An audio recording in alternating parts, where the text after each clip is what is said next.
A esta hora, Radio Centro y Centro Digital presentan El Cato Podcast con Gabriela Calderón y Marcos Falcone. Hola a todos, soy Gabriela Calderón y estamos en una nueva edición de El Cato Podcast. Hoy nos acompaña Ian Vázquez, vicepresidente para Estudios Internacionales del Instituto Cato. También está con nosotros desde Washington Marcos Falcone, investigador del Centro para la Libertad y la Prosperidad del Instituto Cato. Y hoy tenemos un invitado muy especial, un abogado salvadoreño, René Valiente, de la Fundación Cristo Sal, que por muchos años realizó su trabajo desde El Salvador, tuvo su origen en El Salvador y tristemente pues hoy no ha podido continuar sus funciones desde ese país. Él es un abogado con estudios superiores en Derecho Penal y actualmente candidato a PhD en Ciencias Sociales. Él se ha especializado en anticorrupción y últimamente en estudios sobre derechos humanos, sobre lo cual quisiéramos hablar hoy en conexión y con el enfoque especial en El Salvador. En América Latina ha tomado mucha relevancia la figura de Nayib Bukele, el actual presidente de El Salvador, y muy poco se habla o muy poco se ha analizado qué es lo que ha sucedido allí desde que él llegó al poder y digamos sobre todo durante y después de lo que fue la pandemia del COVID.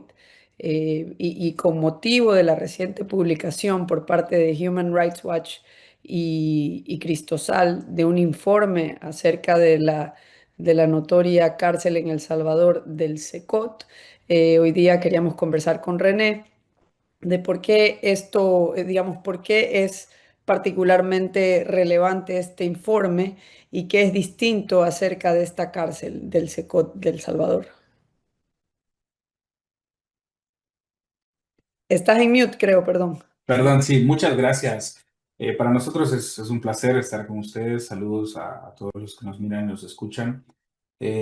Para Fundación Cristosal es un honor poder compartir con ustedes el resultado de este informe. Pues como tú lo mencionabas, el régimen de Bukele, de Nayib Bukele y sus hermanos, ha utilizado herramientas represivas de distinta naturaleza y ha construido una imagen a partir de la violación sistemática de los derechos humanos. Y un referente o un monumento a estas prácticas es efectivamente el SECOT, ¿no? El SECOT, conocido como tal, es el Centro de Confinamiento del Terrorismo, es una mega cárcel construida en el régimen de Bukele, donde se han albergado personas que ya habían sido condenadas previamente por estar vinculadas con delitos y organizaciones criminales como pandillas o maras.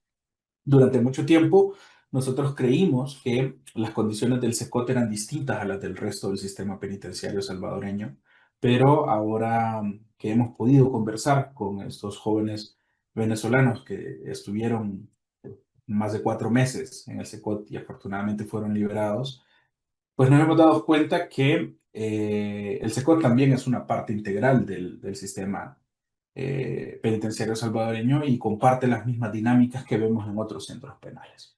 Cristosal viene prestando bastante atención a la situación del sistema penitenciario salvadoreño desde el inicio del régimen de excepción en marzo de 2022.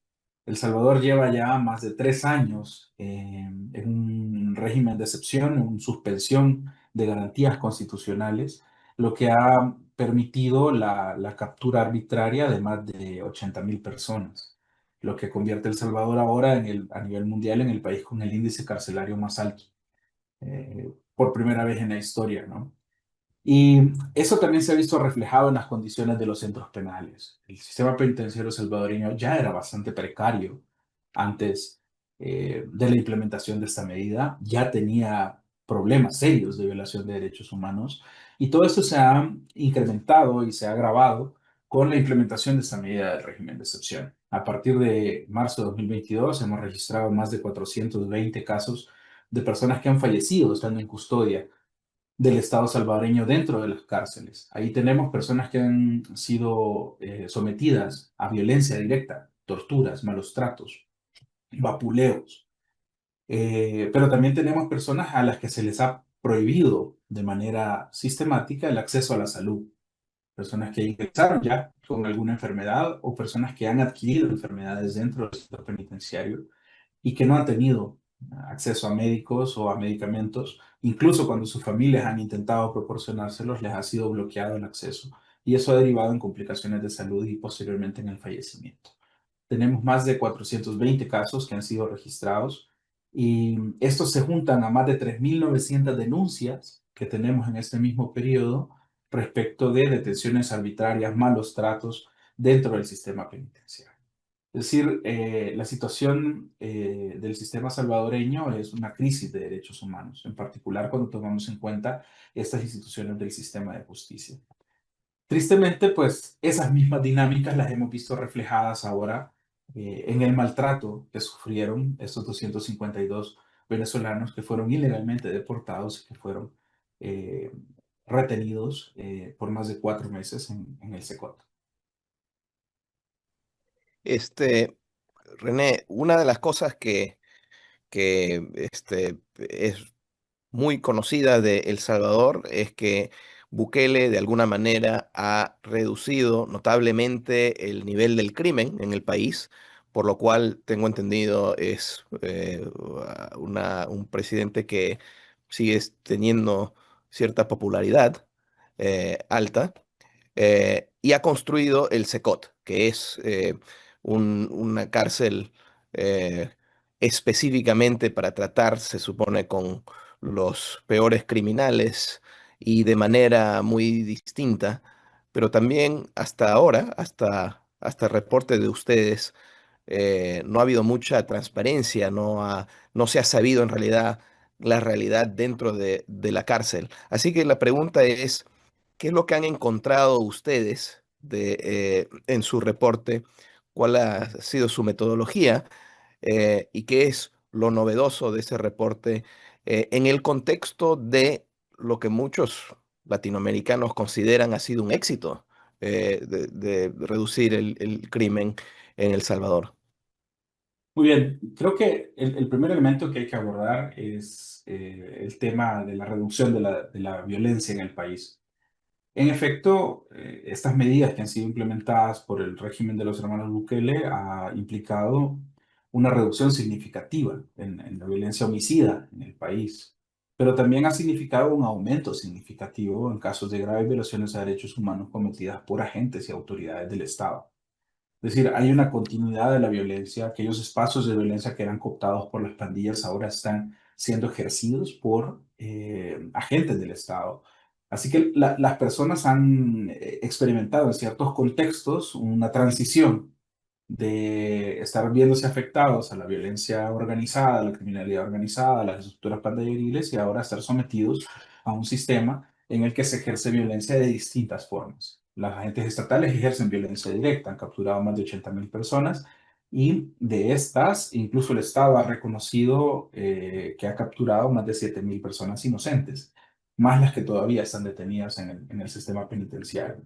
Luego, estas personas son sometidas a un proceso judicial en el que no se les respetan sus garantías básicas del debido proceso, no tienen acceso a una defensa efectiva eh, y de manera paralela se siguen procesos de estigmatización en su contra. Cuando las personas son capturadas, inmediatamente son expuestas públicamente, se les etiqueta de terroristas y luego no hay posibilidad de descargo sobre estas acusaciones.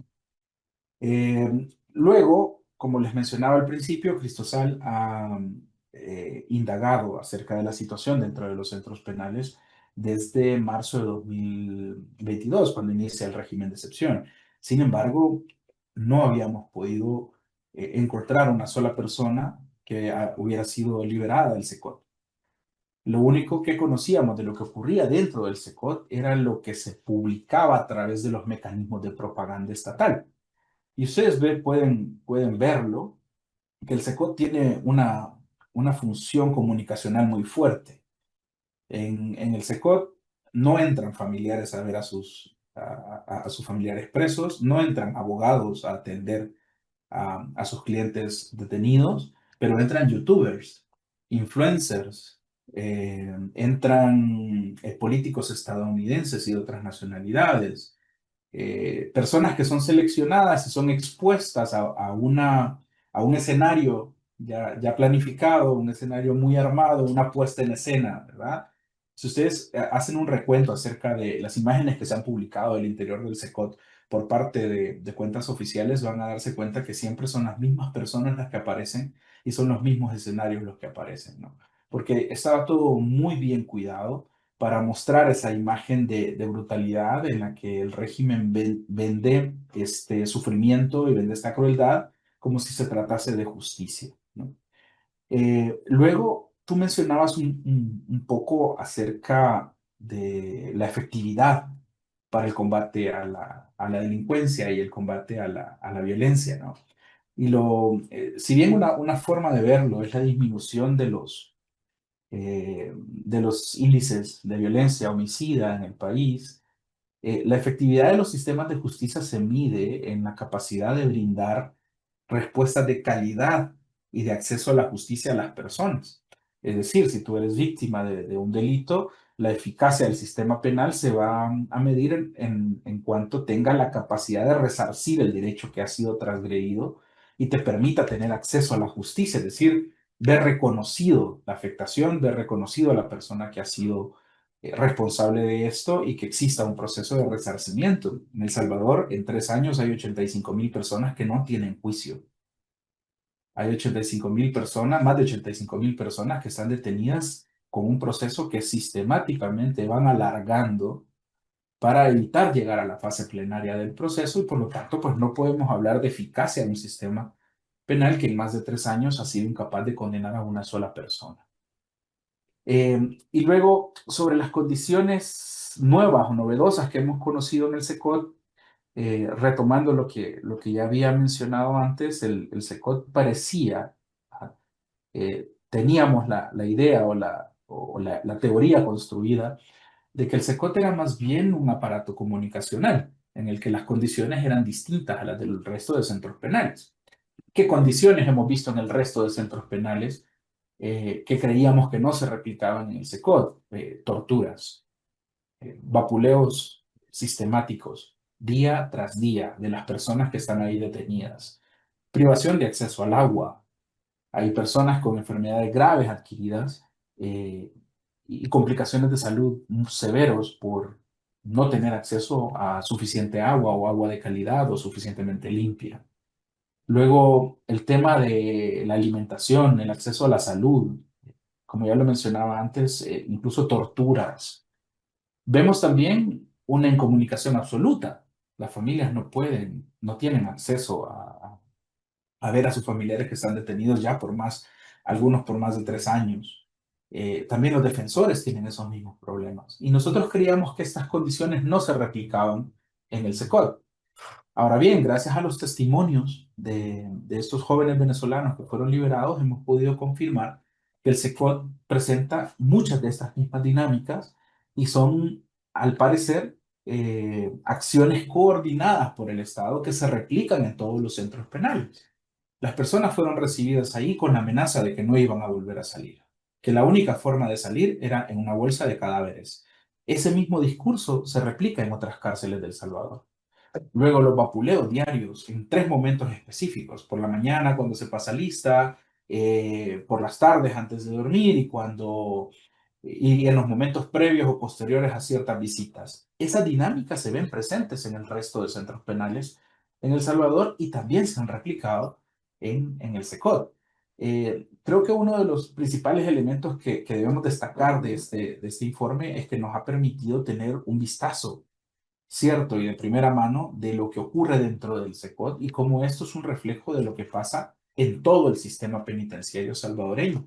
Y eso permite, pues, concluir que hay ciertas dinámicas que son repetitivas en todos los centros penales del país, que son repetitivas en todas las instancias del proceso penal y por lo tanto son un indicador suficiente para pensar que estas acciones son orquestadas desde las altas esferas del poder. Es decir, hay una dirección clara que viene desde las altas esferas de las líneas de comando que permite que esto ocurra, lo propicia y genera las condiciones para que estas dinámicas de violencia se repliquen en todas las cárceles del sistema penitenciario.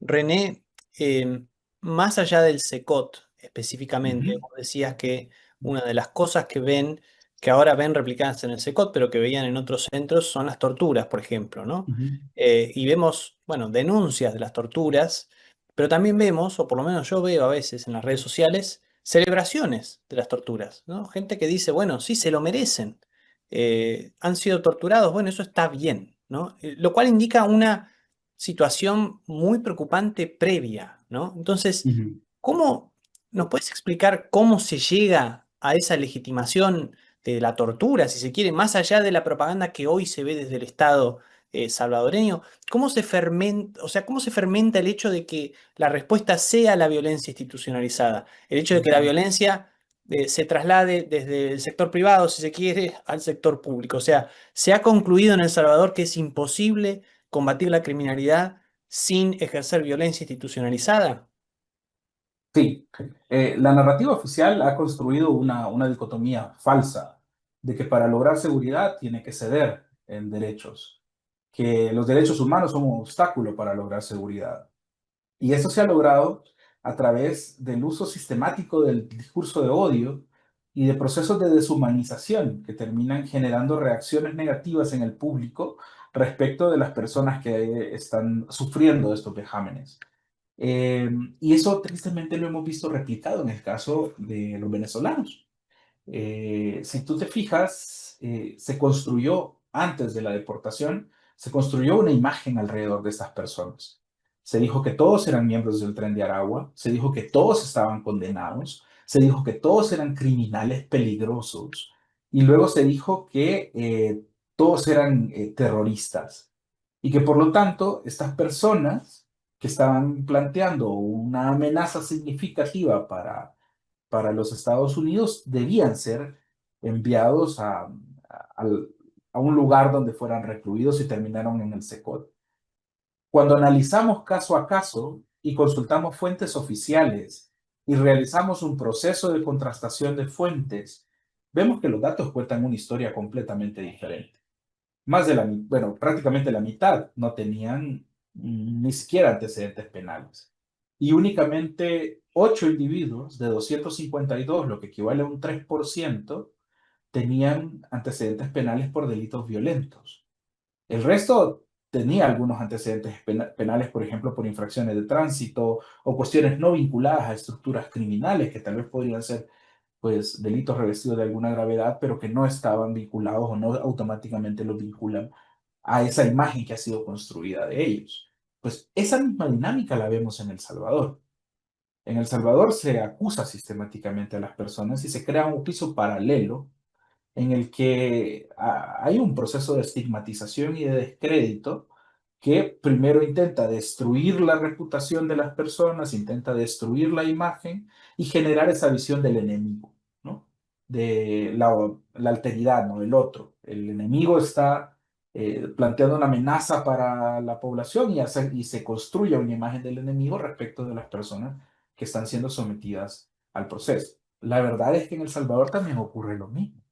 Hay amplias o grandes cantidades de personas inocentes que están siendo procesadas, que están siendo acusadas y que no tienen capacidad de defenderse porque el mismo Estado ha anulado la posibilidad de que estas personas ejerzan defensa legal, ya sea porque los tienen incomunicados o porque no tienen acceso a personas o porque el mismo régimen ha instaurado un sistema de miedo en el que los propios defensores deciden rechazar procesos vinculados al régimen de excepción porque por un lado, no tienen la capacidad de llevarlos a cabo por cómo está el sistema y cómo está modificado todo el aparataje legal, y por otro, porque tienen miedo a vincularse con ese tipo de casos. Entonces, se replican esas mismas dinámicas, es decir, se crea primero una imagen que deshumaniza al objetivo y luego, cuando este objetivo es atacado, se pretende, a través de ese proceso, generar una reacción positiva, que en algunos casos, pues resulta efectiva en sectores de la población. René, yo escuchándote hablar, pensaba qué papel juega en todo esto la prensa y demás organizaciones de la sociedad civil salvadoreña y cómo evolucionó o involucionó esto durante los últimos años, porque digamos que Bukele no tuvo de entrada ese nivel de concentración de poder o de manejo de la narrativa nacional. Entonces, hoy en día, por ejemplo, tú nos contabas fuera del aire que, bueno, que ya estás ahora fuera de El Salvador por problemas que ha tenido la Fundación Cristosal, pero ¿nos puedes contar un poco más el panorama de aquellas organizaciones y actores de la sociedad civil que han pretendido denunciar este tipo de situaciones o siquiera exigir información acerca de lo que está pasando? Claro, el espacio cívico en El Salvador y el ejercicio de la libertad de prensa están en situación de crisis. Eh, Bukele ha mantenido cierta presión y ciertos ataques respecto de voces disidentes prácticamente desde que llegó al poder, si no es que incluso antes. Y algunos medios han sido foco de ataques más fuertes. Medios digitales muy importantes en el país como El Faro tuvieron que dejar el país. Eh, y luego organizaciones encargadas de la defensa de derechos humanos también han sido objetivos del régimen. Y hemos visto cómo paulatinamente ha ido escalando el nivel de agresiones. Lo que inicialmente eran amenazas en redes sociales, ataques con cuentas falsas, de lo que comúnmente se le conoce en El Salvador como troll o troll centers, eran utilizadas para denigrar, para intentar desacreditar la postura de voces críticas. Sin embargo, en mayo de este año presenciamos una escalada muy abrupta en la persecución política en El Salvador. Luego de una crisis de imagen, el presidente Bukele reaccionó criminalizando representantes de organizaciones civiles, entre ellos pues Alejandro Enríquez, quien es un abogado ambientalista que brinda servicios gratuitos a ciertas comunidades que están luchando en la protección de su territorio. José Ángel Pérez, que es un líder comunitario y pastor religioso de la comunidad del Bosque, fueron criminalizados y siguen hoy, 6 meses después de aquello, detenidos, acusados de un delito de desórdenes públicos por haber intentado exigirle al presidente que interviniera en un proceso de desalojo judicial que se le había ordenado a la comunidad. Días después, eh, un domingo, el domingo 18 de mayo, en altas horas de la noche, la policía llegó a la casa de nuestra compañera Ruth López y la detuvo acusándola de delitos de malversación de fondos, de peculado, una acusación que posteriormente fue cambiada a un delito de enriquecimiento ilícito, en un acto que pareciera ser que la fiscalía aceptó no tener la capacidad de demostrar un delito más complejo y decidió bajarlo a un delito, digamos, más genérico. Y luego de 6 meses, nuestra compañera Ruth sigue detenida. Pero, ¿por qué Ruth se convirtió en un objetivo del régimen? Ruth es una de las voces más importantes del movimiento social en El Salvador, una abogada experta anticorrupción que dirige nuestra unidad anticorrupción en Cristosal. Del trabajo de Ruth se desprenden más de 50 casos de corrupción en el periodo de Bukele que han sido investigados y que han sido revelados al público, ¿no? El trabajo de Ruth a través de los años ha sido investigar la corrupción, investigar violaciones a derechos humanos y señalar los actos que está cometiendo, particularmente pues el régimen de Bukele, y eso la convirtió en una voz incómoda. Ruth también ejerce como una especie de liderazgo muy natural en el resto de organizaciones sociales en El Salvador. Así que la captura de Ruth y las acusaciones que se le están haciendo eh, causaron un impacto muy profundo en las organizaciones sociales en El Salvador.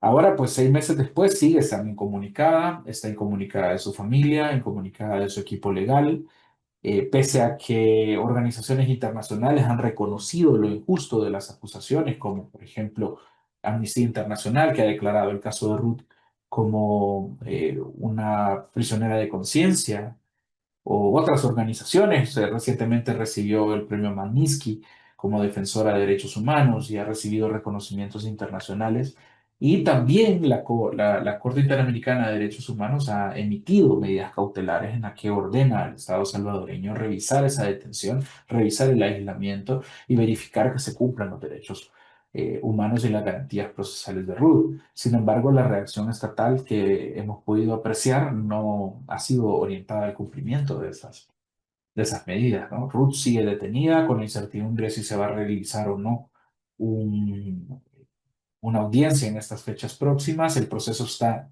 declarado bajo reserva para evitar que el público conozca detalles o aspectos sobre el proceso. Y lo que pedimos respecto del caso de Ruth es que pueda tener un juicio público, que tenga la posibilidad de defenderse de las acusaciones, que sabemos que son injustas.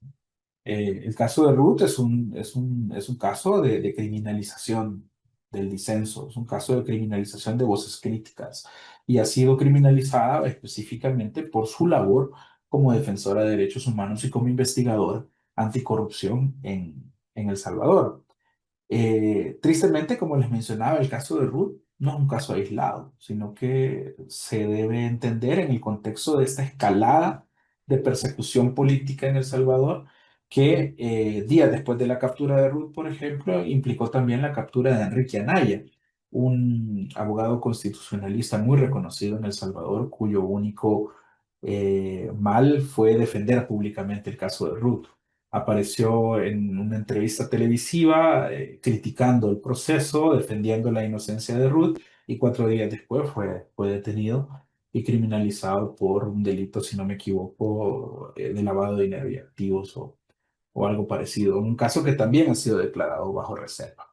Un elemento importante que hay que considerar respecto de estos procesos de persecución política es que, como ya les mencioné, El Salvador vive en régimen de excepción, en suspensión de garantías constitucionales desde hace más de 3 años.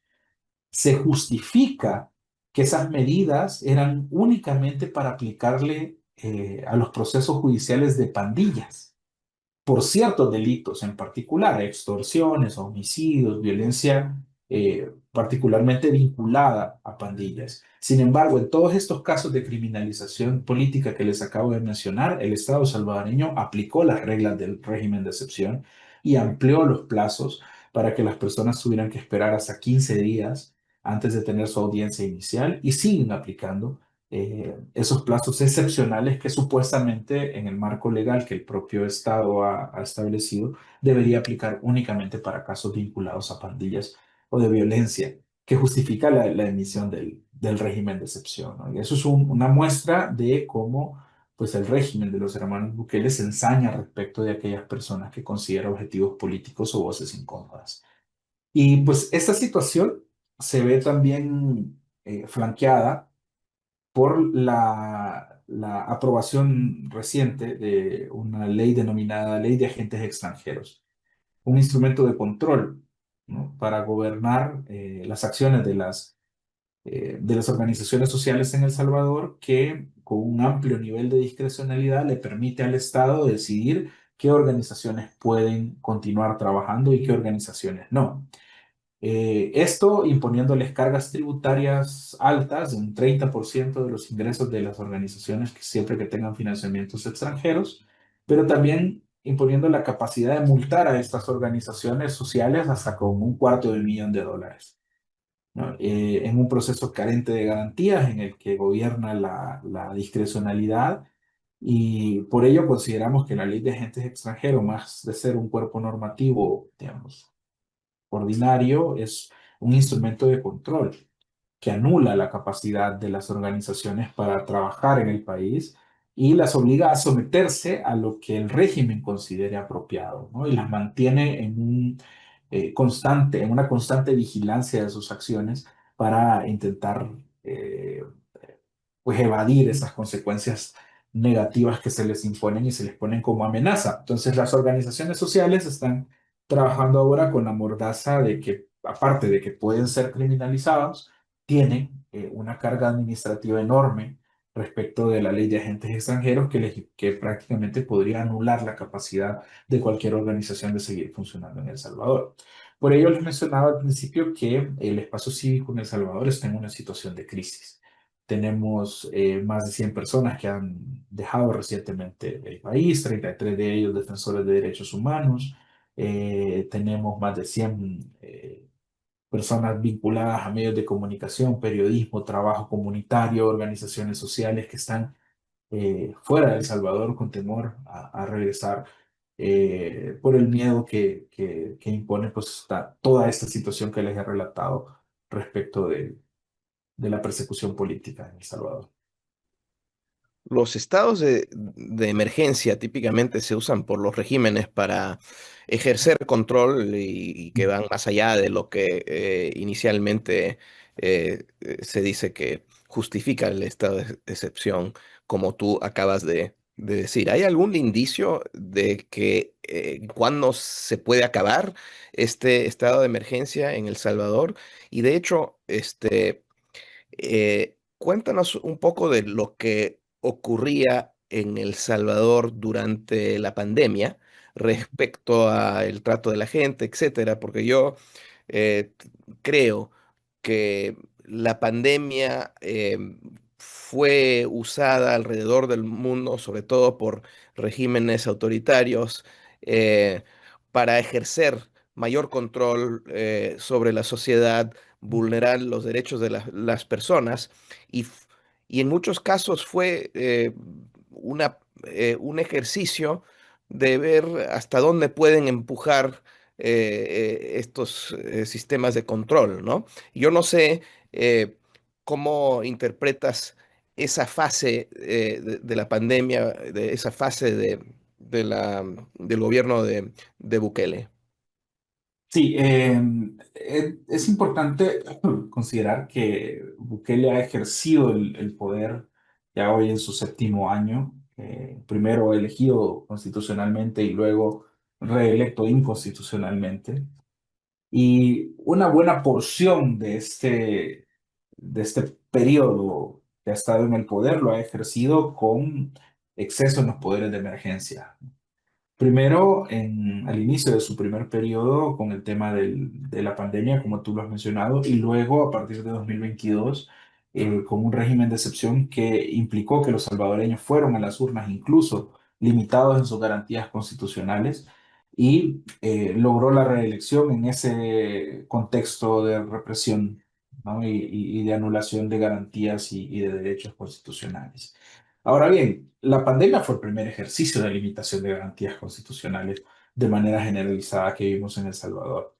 Y ese gobierno se caracterizó por la implementación de medidas altamente represivas, que incluyeron la privación de libertad de gran cantidad de personas, la adopción de medidas sanitarias cuestionables, como la distribución de ciertas medicinas que no tenían un respaldo científico antes de recibir las vacunas oficialmente aceptadas de acuerdo a los estándares internacionales, eh, la restricción sistemática del derecho de circulación de las personas, lo que llevó a la Sala de lo Constitucional de aquel momento a pronunciarse al respecto y a limitar la capacidad del Estado para emitir ese tipo de decretos de emergencia, ¿no?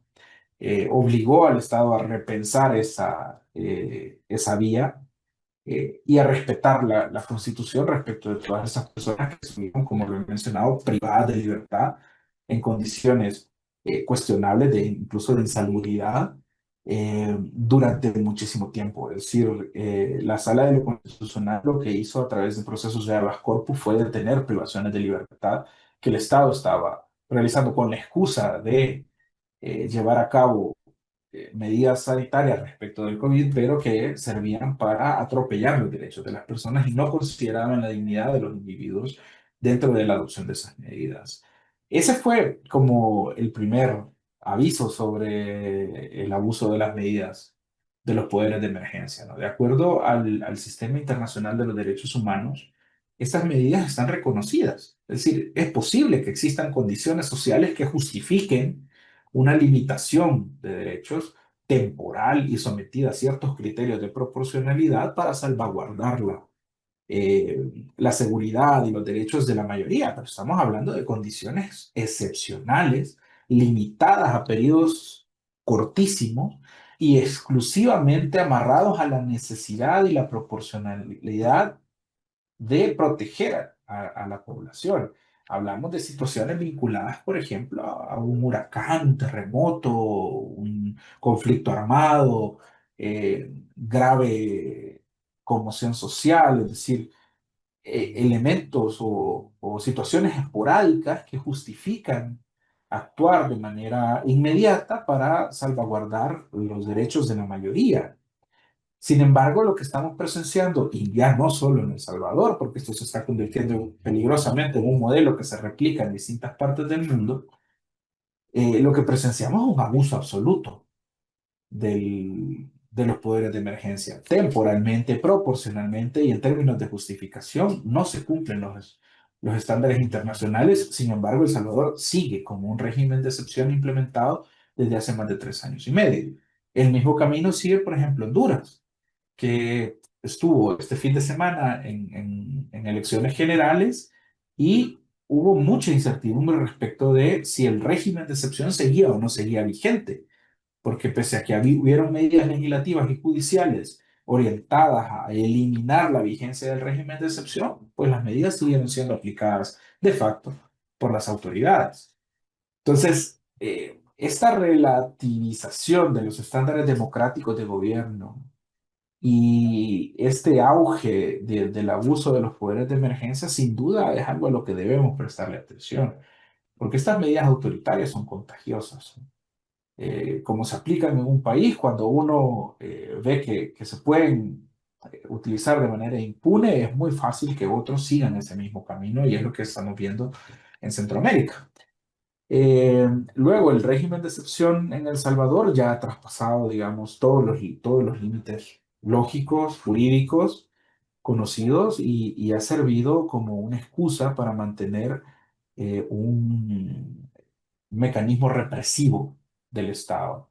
Como les digo, son más de 80.000 personas las que están procesadas sin que luego de 3 años se logre una sola condena de estas personas. Y ha servido para una violación sistemática de los derechos humanos. Sin embargo, el régimen de excepción tiene un carácter simbólico todavía más fuerte, que se ha construido como una herramienta de miedo, y es una herramienta muy efectiva. El régimen de excepción se utiliza como amenaza. Los policías en las calles dicen, le voy a aplicar el régimen de excepción. Los policías van a desalojar una parte de la ciudad que se va a convertir en, qué sé yo, restaurantes o hoteles, y tú entrevistas a los vendedores que han sido desalojados y se les ha amenazado con el régimen de excepción. Han habido casos incluso que el régimen de excepción ha sido utilizado como amenaza en situaciones de violencia sexual llevadas a cabo por agentes del Estado, representantes del Estado que amenazan a las víctimas con aplicarles esas medidas. Entonces el régimen de excepción tiene un carácter simbólico muy fuerte y hay que entender que de manera paralela al régimen de excepción, el Estado salvadoreño también ha trabajado en construir un andamiaje legal, reformando procesos penales, reformando códigos penales y de justicia de adolescentes, que ha llevado ahora a una desfiguración total del proceso penal. De tal manera que el día de mañana que se derogue el régimen de excepción, todas esas medidas permanentes van a continuar. Y esas modificaciones legales, que son contra principios democráticos, ya establecen, digamos, un mecanismo que permite continuar con esta vía represiva.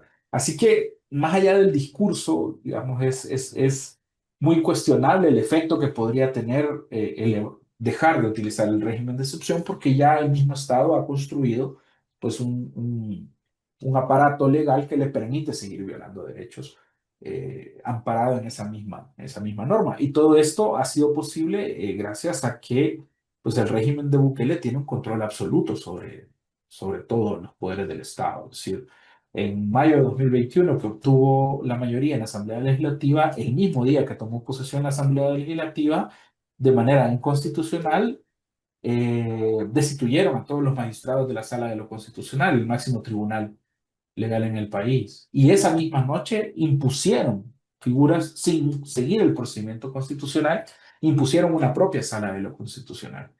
Y esto fue seguido por un proceso un poco más lento, pero igual de efectivo, que les permitió sustituir un porcentaje elevadísimo de todas las judicaturas en el país. Emitieron normativas que obligaban a los jueces mayores de 60 años a renunciar o a ponerse a sus cargos a disposición, y esto generó despidos masivos en el órgano judicial y la selección, ahora libre de todo proceso constitucional, ya pudieron elegir a los jueces que querían cargos específicos, ¿no? Y eso ha permitido tomar prácticamente todo el sistema de justicia, tomar el poder legislativo y poder gobernar sin frenos ni contrapesos. René, yo te quería hacer una pregunta. Cuando hablabas de la supresión o reducción a un mínimo de la sociedad civil, recordaba yo las noticias acerca del medio Faro, que había denunciado, me imagino que hay muchas denuncias, pero recuerdo cuando ellos denunciaron un supuesto pacto entre el gobierno de Bukele y una pandilla MS-13. Leyendo el informe que ustedes han preparado, vuelve a surgir indicios de esto que fue denunciado anteriormente por el medio Faro. No sé si nos puedes comentar un poco, no específicamente sobre eso, Sí. porque está relacionado, sino más bien sobre de qué manera está implicado Estados Unidos ahora en esta trama. O sea, ya Sí. devolviéndonos al contenido del informe y donde ustedes hablan de eso. Claro, hay que entender que hay un acuerdo oscuro entre El Salvador y Estados Unidos, del cual solo ha sido liberado un porcentaje, ¿no? Es decir, la totalidad del acuerdo no se conoce. Eh, lo que se conoce es que hubo un acuerdo en el que Estados Unidos entregó 4.7 millones de dólares a El Salvador a cambio de que El Salvador permitiera y recibiera a estas personas en el sistema penitenciario y los retuviera ahí.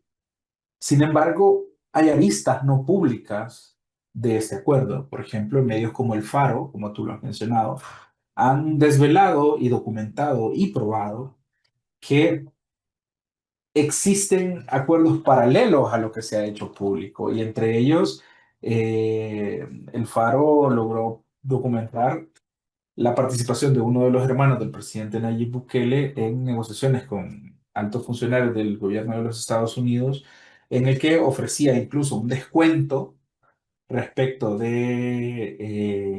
el costo de mantenimiento de las personas venezolanas en el sistema penitenciario salvadoreño, a cambio de que se le entregara una cantidad de personas salvadoreñas vinculadas a la pandilla MS-13 que están siendo procesadas en el sistema penitenciario estadounidense.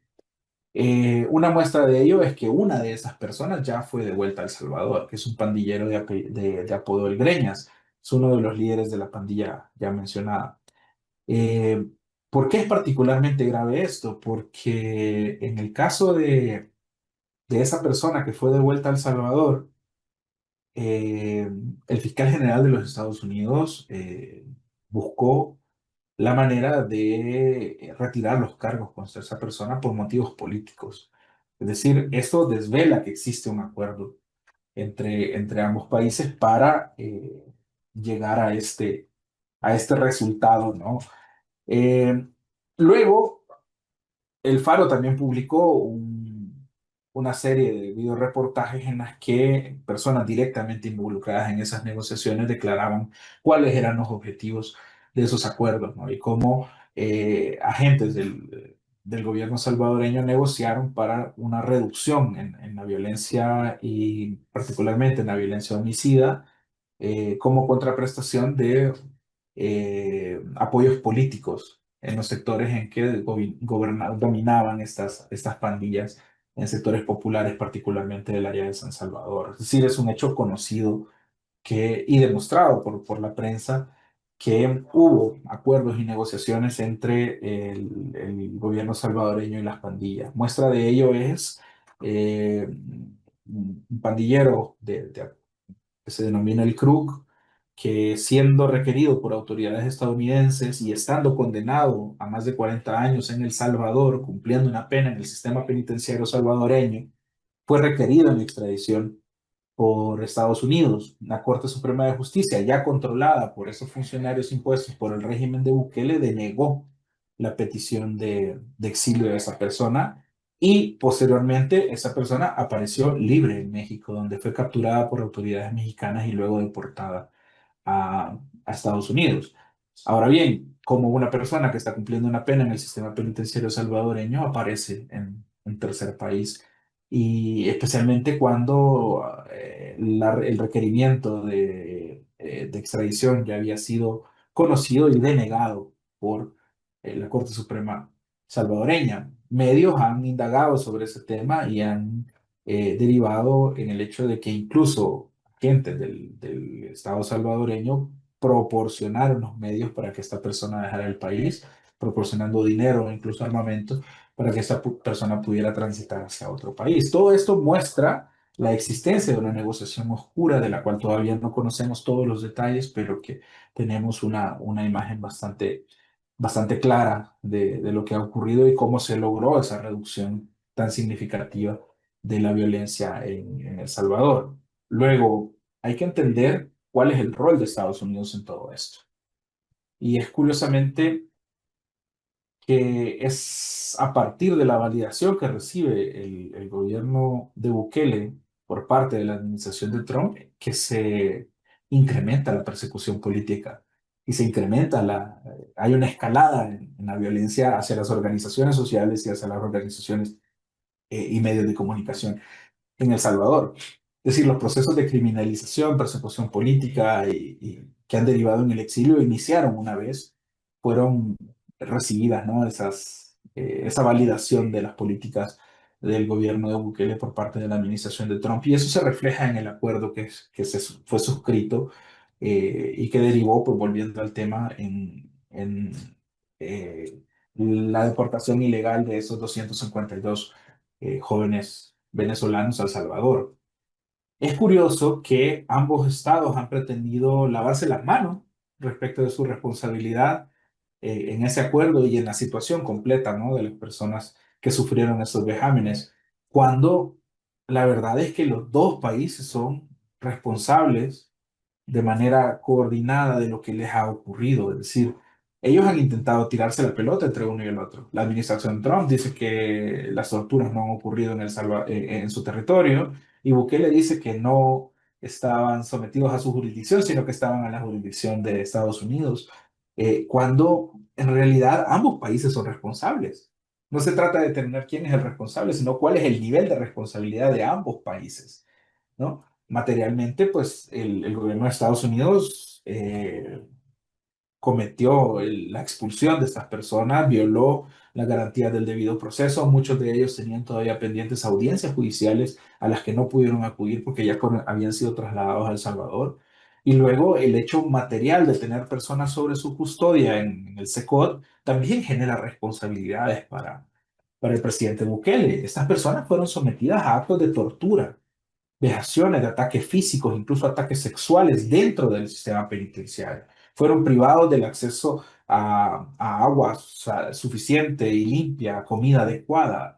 Y tristemente es vergonzoso para nosotros pensar que siendo El Salvador un país sostenido por migrantes, la administración de Bukele decidiera formar parte de un acuerdo tan macabro como este y se prestara a servir de verdugo de estas personas inocentes que han sido estigmatizadas y se ha intentado mandar un macabro mensaje con este acto. Es decir, todos estos vejámenes que pasaron en El Salvador están sirviendo y han servido para enviar un mensaje contrario a la migración y creemos que es contrario contra toda noción de derechos humanos instrumentalizar la vida, la integridad de personas inocentes en este contexto para enviar un mensaje de esa naturaleza. René, muy brevemente, porque creo que no nos queda mucho tiempo, yo quería preguntarte, porque en una conversación que tuve recientemente con una persona en Salvador, percibí un poco de miedo por el futuro. No digo, más allá de si en el futuro Bukele va a seguir siendo presidente, en el futuro cercano, quiero decir, ¿no? En el momento en el que no esté Bukele, ¿no? Percibo una especie de miedo acerca de qué es lo que va a pasar con los criminales que hoy están en la cárcel, que no van a estar toda la vida en la cárcel, ¿no? En el sentido de si lo que puede ocurrir es una venganza, una revancha, ¿no? Que en realidad esta represión de la violencia después se vuelve una especie de boomerang, ¿no? Donde la violencia estalle el día que el presidente cambie. ¿Vos qué te genera una reflexión así? ¿Compartís ese miedo? ¿No? No sé cuál es tu opinión. No, creo que ese tipo de mensajes forman parte de la construcción narrativa del discurso populista de Bukele. Y ha trabajado arduamente en mantener vivo ese discurso a través de crear ese enemigo y esa amenaza de que las personas van a salir y un día, si van a salir, pueden generar de nuevo caos social. Por ello es que no han condenado todavía a ninguno. Porque el día que condenen a esas personas, se acaba la validez de ese enemigo que ha sido construido. Y por eso es que se mantiene el régimen de excepción como una medida que se sigue ampliando y se sigue ampliando y se sigue ampliando. Recientemente acaban de ampliar el proceso de instrucción, lo que significa que las personas van a poder estar hasta un periodo de 5 años en proceso. Eso, francamente, es un adelantamiento de la barrera de punición del Estado. Es una pena adelantada, como una persona que todavía no se ha determinado si es responsable o no, va a pasar 5 años en una prisión y para llegar, digamos, al final al proceso y que se determine que es una persona inocente luego de haber arruinado su vida, teniendo los 5 años en el sistema penitenciario salvadoreño tan brutal y tan precario. Entonces, creo que esa medida, esa sensación de miedo a lo que podría pasar si se libera a las personas, forma parte de la estrategia comunicacional alrededor del régimen y de la estrategia comunicacional alrededor del estado de excepción. Es decir, es una medida tendiente a generar una visión positiva de las personas respecto de la supresión de las garantías constitucionales y el régimen de excepción como instrumento comunicacional eh, que no está fincado en la realidad. La verdad es que estas personas están siendo procesadas y deberían haber acusaciones serias sobre estas personas. El Ministerio Público está haciendo un trabajo muy cuestionable al respecto, haciendo acusaciones masivas por el delito de agrupaciones ilícitas, por ejemplo, lo que deja por fuera las acciones nocivas que estas personas pudieron haber cometido, es decir, los están criminalizando únicamente por ser miembros de una estructura y no por haber cometido delitos en específico. Eh, Creo que esto revela más bien la falencia del propio sistema del régimen para procesar adecuadamente a las personas que ha capturado de forma masiva y que ha violado sus derechos también de forma masiva e indiscriminada. Bueno, René, quería agradecerte por estar en el programa con nosotros de esta semana. Yo creo que esta conversación nos lleva a pensar en esa disyuntiva clásica entre la libertad individual y la seguridad. Y es una discusión que se está teniendo en muchos países alrededor de América Latina que están sufriendo, digamos, el embate del crimen organizado y también en otros países lo que significa pues es vivir bajo un gobierno autoritario. Es muy interesante lo que nos cuentas. Esperamos que nos acompañen en una próxima edición. Muchas gracias. Muchas gracias por la oportunidad. Ha sido un placer para mí compartir con ustedes. Gracias, René. Radio Centro y Centro Digital presentaron El Cato Podcast con Gabriela Calderón y Marcos Falcone.